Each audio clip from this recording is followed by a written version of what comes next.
We all have at some point witnessed inequity in the form of unfair, avoidable differences arising from poor governance, corruption, or cultural exclusion.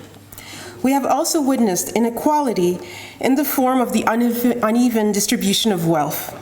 We cannot be passive bystanders on this journey. We cannot be witnesses of the victimization of people or the planet. On my own journey, I have gone from being a 17-year-old undergraduate student studying agriculture, where none of my professors who taught me looked like me and where I was mostly unaware of many of the pioneering women who paved the way for me. I sometimes felt apologetic for being me, in my body, and going on to pursue a master's and PhD in molecular genetics. Later on, becoming a research scientist and professor, leading teams in the biotechnology sector, in academia, in the nonprofit sector, and advising governments.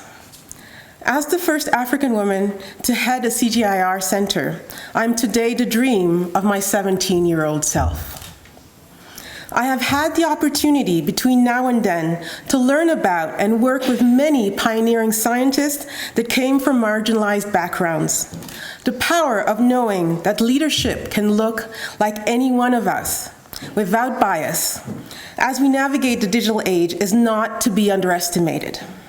It is with great humility that I join all CIFOR-ICRAF staff and friends around the world to welcome you to our first Science Week open to the public on the wonderful theme of equity in action.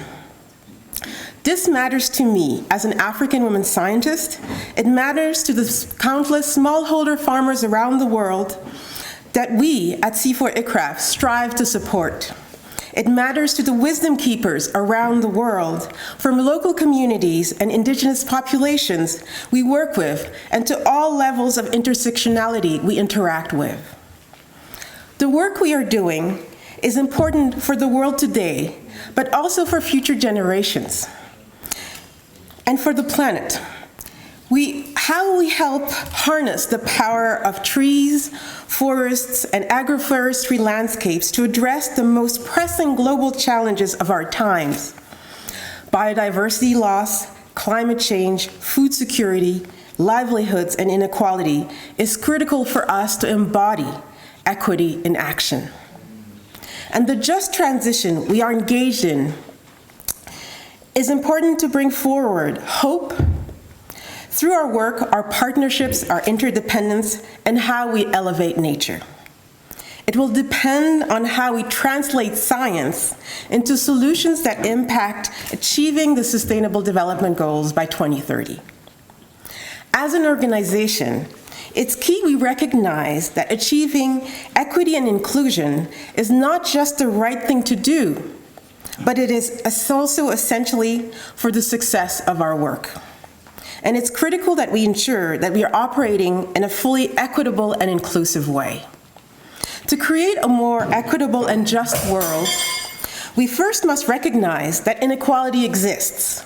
We must acknowledge that certain groups of people are disproportionately affected by poverty, climate change, deforestation, and land degradation. We must listen and engage with these communities, understand their challenges and needs, and work together to develop solutions that are tailored to their unique circumstances. I am so inspired by the work this organization has done. Together, our work and the work of our partners has been transforming how land is used and how food is produced. It has helped governments, indigenous peoples, and local communities develop the tools they need to better conserve and restore ecosystems and respond to climate, malnutrition, biodiversity, and desertification crises. And equity has been at the heart of this work.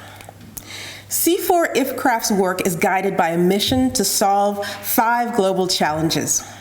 One of these challenges is framed as extreme inequality, but it's clear we need to go beyond inequality to address inequity and injustice. We are now deepening our articulation of this global challenge and our response to addressing it. The goal is to facilitate just transitions to more sustainable and equitable food and forest systems, At CIFOR-ICRAF, we are committed to promoting gender equality and empowering women and girls.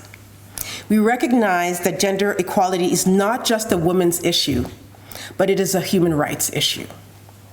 And we are working to ensure that women have access to resources, education, and decision-making positions to enable them to participate fully in the development of their communities. We also understand that achieving equity, diversity, and justice requires that we examine our own practices and policies. And we are committed to creating an inclusive work environment where everyone feels valued and supported. Finally, I want to emphasize that achieving equity, diversity, and justice is not a one-time event. It is an ongoing process that requires constant attention and effort.